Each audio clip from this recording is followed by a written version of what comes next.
Arẹ́gbẹ́ṣọlá yarí ó láwọn ò ní gbà o.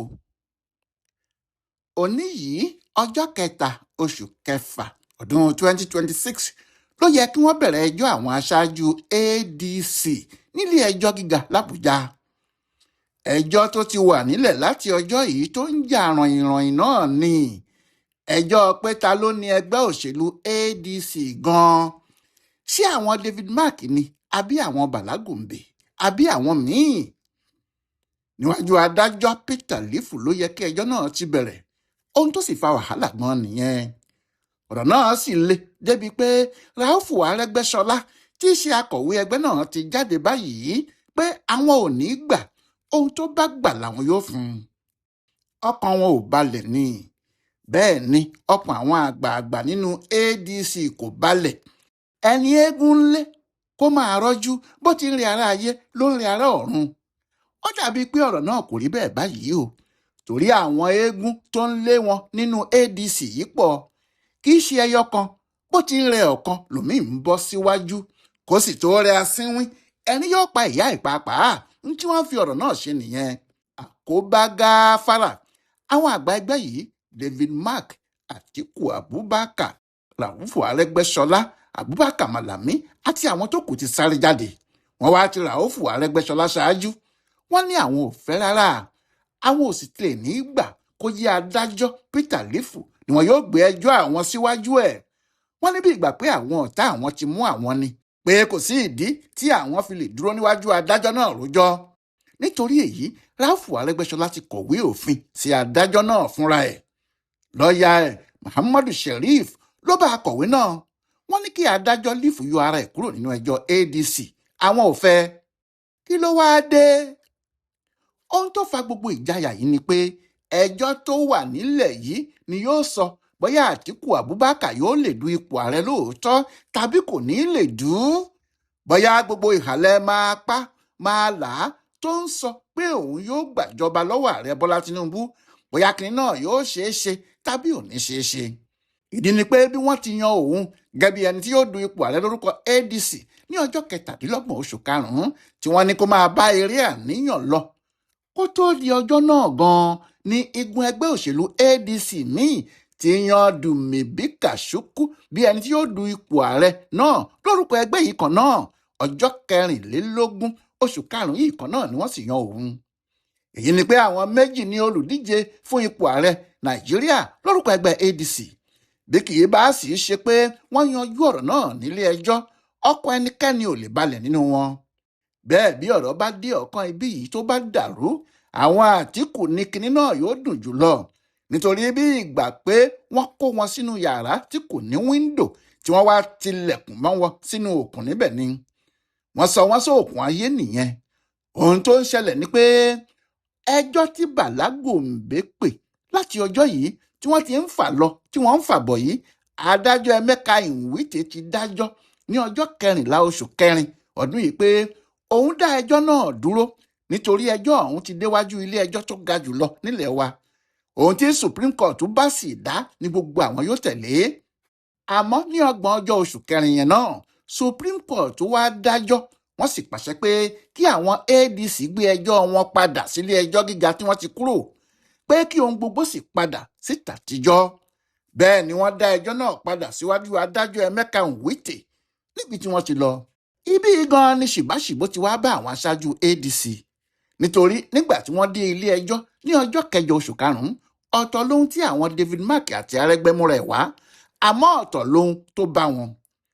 Gẹ́gẹ́ bí a ti mọ̀, Bàlágùnbè ló pe ẹjọ́ tí wọ́n pè sílé ẹjọ́ gíga ìjọba àpapọ̀ nílùú Àbújá. Adájọ́ Emeka Nwite ló sì ń gbọ́ ẹjọ́ náà. Àmọ́ ẹjọ́ náà ni David Mark ní adájọ́ yìí ò gbọ́dọ̀ gbọ́, pé kò gbọ́dọ̀ dá sí i rárá, tó torí ẹ̀ lọ sí ilé ẹjọ́ kòtẹ́milọ́rùn tí wọ́n wá dá a lẹ́bi níbẹ̀, tó tún lọ sílé ẹjọ́ tó ga jùlọ Supreme Court níbi tí wọ́n ti tún dá a lẹ́bi tí wọ́n sì dá òun àti ADC ẹ̀ padà síwájú ilé ẹjọ́ gíga tí wọ́n ti lọ tẹ́lẹ̀.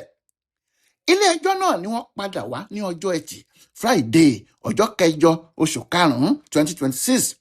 Ṣùgbọ́n kó tó di ọjọ́ náà, ìyẹn ní ọjọ́ 5 oṣù karùn-ún yìí kan náà, àwọn Bàlágùnbè ti ní kí lọ́ọ̀yà tàwọn Luka Musa Haruna kọ̀wé sí adájọ́ àgbà nílẹ̀ yìí Kúdírátù Kékeré Ẹkùn pé kó gbé ẹjọ́ náà kúrò níwájú adájọ́ Nwite, pé àwọn fẹ́ kó jẹ́ iwájú adájọ́ míì ni yóò gbé lọ. Wọ́n ní àwọn tí àwọn pè lẹ́jọ́, ìyẹn àwọn David Mark, ti ń pariwo pé àwọn ò ní àgbójúlé kankan nínú adájọ́ Nwite tí ẹjọ́ náà wà níwájú ẹ̀.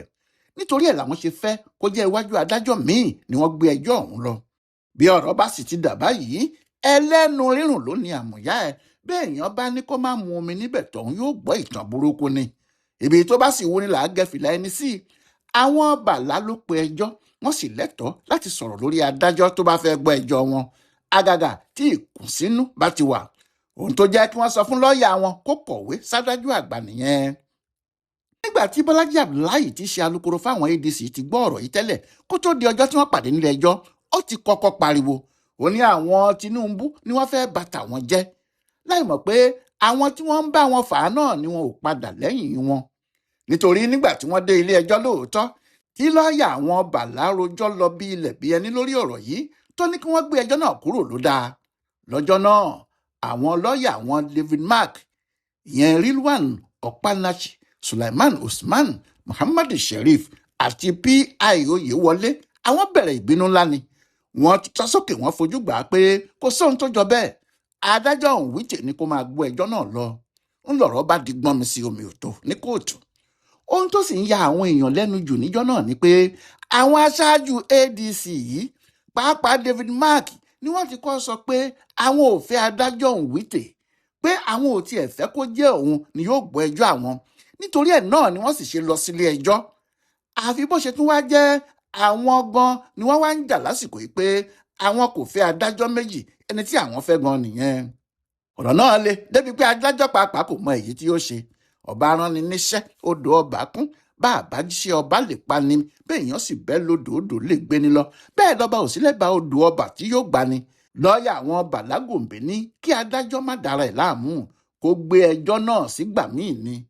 Nígbẹ̀yìn, adájọ́ Nwite ní àfi kí òun sún ọ̀rọ̀ yìí síwájú gẹ́gẹ́ bí lọ́ọ̀yà àwọn Bàlágòǹbé ti wí, torí lọ́ọ̀yà náà ti ní àfi kí àwọn dúró de èsì láti ọ̀dọ̀ adájọ́ àgbà tí àwọn kọ lẹ́tà sí, kí àwọn tó mọ ibi tí ọ̀rọ̀ náà ń dojúkọ. Bẹ́ẹ̀ ni wọ́n dájọ́ pé àwọn yóò sún kinní náà síwájú títí dìgbà tí adájọ́ àgbà bá sọ̀rọ̀ o. Àmọ́ kó tó di ìgbà tí adájọ́ àgbà pátá yóò fi sọ̀rọ̀ tí yóò sì mọ bí òun yóò gbé ẹjọ́ náà kúrò lọ́dọ̀ adájọ́ Nwite ni, àbí òun yóò fi ẹjọ́ náà sílẹ̀ níbẹ̀. Nǹkan míì ṣẹlẹ̀ sí adájọ́ náà, ohun tó sì ṣẹlẹ̀ sí ohun dáadáa ni. Ìyẹn ni pé níṣe ni wọ́n kọ orúkọ ẹ̀ mọ́ orúkọ àwọn tí wọ́n gbéga. Wọ́n sì ti yàn án bí adájọ́ ilé ẹjọ́ kòtẹ́milọ́rùn, ipò tó jìnnà sí ti adájọ́ ilé ẹjọ́ gíga. Nídìí èyí, ẹjọ́ náà kò lè dúró níwájú ẹ̀ mọ́, ó ti jù bẹ́ẹ̀ lọ. Ohun tí wọ́n sì ṣe yọ ọwọ́ tiẹ̀ kúrò pátápátá nínú ọ̀rọ̀ náà rèé, tí wọ́n sì gbé ẹjọ́ náà lọ síwájú adájọ́ Peter Lifu. Àwọn aṣáájú ADC kò gbà pé ọ̀rẹ́ àwọn ni adájọ́ Peter Lifu o, kò sì jọ pé wọ́n fẹ́ ìdájọ́ ẹ̀ rárá. Àwọn ẹjọ́ kan wà tó ti dá tí wọ́n mọ̀ pé irú ìdájọ́ bẹ́ẹ̀ yóò kó wàhálà bá àwọn ni. Adájọ́ Peter Lifu wà nínú àwọn tí wọn kò gbà pé kí ilé ẹjọ́ máa dá sí ọ̀rọ̀ àwọn ẹgbẹ́ òṣèlú. Ó sì ṣeé ṣe kó jẹ́ bí yóò bá dá ẹjọ́ ẹ̀, yóò dá àwọn aráabí náà padà sẹ́yìn pátápátá, níbi tí yóò ti jẹ́ pé àwọn Bàlágòǹbé tàbí àwọn tí Dùmẹ̀bí Kàchùkù ni yóò máa pàṣẹ ẹgbẹ́ náà. Nítorí kí ìjà tó dé, ìpàdé gidi tí wọ́n ṣe gbẹ̀yìn ní 2022, àwọn alága ẹgbẹ́ ADC ní ìpínlẹ̀ gbogbo ni wọ́n fohùn ṣọ̀kan lé lórí gẹ́gẹ́ bí adarí ẹgbẹ́ náà. Irú ìdájọ́ tó ń gun àwọn Arẹ́gbẹ́ṣọlá nígbẹ̀rẹ̀ bẹ́ẹ̀ ló ń fọn wọn níkùn, torí bí wọ́n bá rí irú ìdájọ́ báyìí gbà, gbẹ́kẹ̀ bú nìyẹn, kó ní kálukú sì gbalé ẹ̀ lọ ni. Adájọ́ Peter Lifu ti dájọ́ sẹ́nẹ́tọ̀ Ìrètí Kìngíbè tí àwọn ADC Àbújá ní àwọn lé nínú ẹgbẹ́, tí àwọn aṣáájú ẹgbẹ́ yìí sì tì wọ́n lẹ́yìn nítorí wọ́n mọ̀ pé alágbára òṣèlú obìnrin ni ní Àbújá, tí wọ́n sì nígbàgbọ́ pé Peter Obi ló faramọ́ jùlọ, kò fẹ́ràn àwọn Àtíkù. Ohun tó jẹ́ kí àwọn adarí ẹgbẹ́ náà wà lẹ́yìn àwọn ADC tí wọ́n lé Kìngíbè ní Àbújá nìyẹn. Àmọ́ nígbà tí adájọ́ Lifu dá ẹjọ́ náà, yàtọ̀ sí pé ó dá ẹjọ́ wọn nù, ó ní kí wọ́n lọ san mílíọ̀nù 20 fún Ìrètí Kìngíbè, 20 million naira. Ńlọrọ̀ bá di iṣu atayanyan ní àwọn adarí ẹgbẹ́ Àbújá àti adarí ẹgbẹ́ àpapọ̀ kò bá gbọ́ ara wọn yé mọ́. adájọ́ lífù ló dà wọ́n lédè rú. Iwájú adájọ́ yìí náà ni ẹjọ́ kan tí àwọn ẹgbẹ́ aṣòfin àtijọ́ National Forum of Former Legislators wà. Àwọn yìí pe ẹjọ́ pé àwọn ẹgbẹ́ òṣèlú kan wà tí wọn kò kún ojú òṣùwọ̀n. ADC sì wà nínú wọn, pé kí ilé ẹjọ́ pàṣẹ kí INEC yọ orúkọ wọn kúrò nínú ìwé ẹgbẹ́ òṣèlú ní Nàìjíríà torí wọn kò kún ojú òṣùwọ̀n gẹ́gẹ́ bí ẹgbẹ́ òṣèlú ilẹ̀ wa rárá. ADC wà nínú wọn o. Ọjọ́ 5 oṣù yìí, ìyẹn lọ́tùnla òde, ni wọn yóò bẹ̀rẹ̀ sí gbọ́ ẹjọ́ náà. Àwọn ohun tó kó gìrìgìrì ọkàn bá àwọn aṣáájú ADC yìí rèé. Wọ́n sì rò pé bí àwọn bá lọ síwájú adájọ́ Peter Lifu bí ẹni tí wọ́n fẹ́ sùn jẹ tó lọ fepo para tó wá jókòó sẹ́bàá iná ni, pé adájọ́ náà yóò kàn ti àwọn luná lẹ́sẹ̀kẹsẹ̀ ni. Ìyẹn làwọn Arẹ́gbẹ́ ṣe láwọn ò ní gbà o, pé kí wọ́n má ṣe bẹ́ẹ̀ fáwọn, kí ọkùnrin adájọ́ náà má ṣe ẹjọ́ àwọn, kó wá ẹjọ́ tiẹ̀ síwájú, kó fi àwọn sílẹ̀ kí àwọn náà wá adájọ́ tàwọn síwájú. Àmọ́ ọmọdé ra igbá ó ń sàmì sí ni o. Ṣebí nígbà tó bá rí gbá ló máa rí àmì. Bí àwọn Arẹ́gbẹ́ kò bá rí àṣẹ tí adájọ́ àgbà pa fún adájọ́ Peter Lifu kó tó gba iṣẹ́ ìdájọ́ wọn, ìṣòro yóò wà fún wọn láti gba ẹjọ́ náà kúrò lọ́wọ́ ẹ̀, tàbí láti rí ohun tí wọ́n ń fẹ́ gan-an. Kó má jẹ́ pé èrè tí àwọn wọn ń sá pé òun yóò tó imú, kó má jẹ́ agbede méjì ọ̀nà ni yóò parẹ́ sí o. Ọláìwọlá Alága ló ń yẹ ọ̀rọ̀ àwọn ADC pẹ̀lú akọ̀wé wọn Ràúfù Arẹ́gbẹ́ṣọlá yìí wò, tó sì ń ṣe àkọsílẹ̀ fún Ibùdó Àgbáyé fún Àṣà àti Ìṣe Yorùbá World Center nínú ọgbà Yunifásítì Ìbàdàn. A kú dédé àkókò yìí o.